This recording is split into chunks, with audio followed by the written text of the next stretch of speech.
এটাই full and final basically last part guys, মানে নবমীর দিনকার তোমাদের জন্য সব কিছুই এইটুকু তো করতেই পারি। এই যে ঝালর বাতি যা ছিল চারিদিকে সমস্ত কিছু আমি আর কি লোকজনকে দেখিয়ে দিচ্ছিলাম।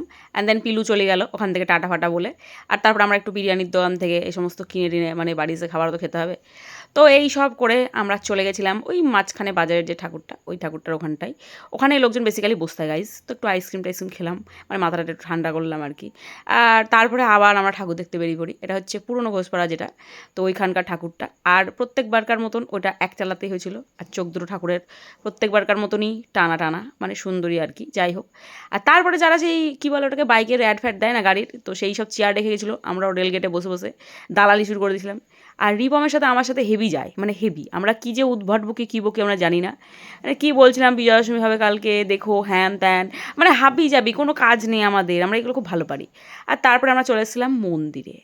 আর মন্দিরে যেখানে এসছি, মানে সবাই লোকজন তখন ব্যাক করেছে। আর নবমীর দিন রাত মানে পুজো প্রায় শেষ, তো শেষের গসিপটাও তো করতে হবে পাড়ার লোকের সাথে, তো সেটা বাদ দিলে কি করে হবে। তো পাড়ার এখানে সমস্ত লোকজনের সাথে সাথে শুরু করেছিলাম ভ্যান তারামি। লোকজনকে আমি ডাকছিলাম, লোকজন আমাকে পাত্তা দিচ্ছিল না আইস।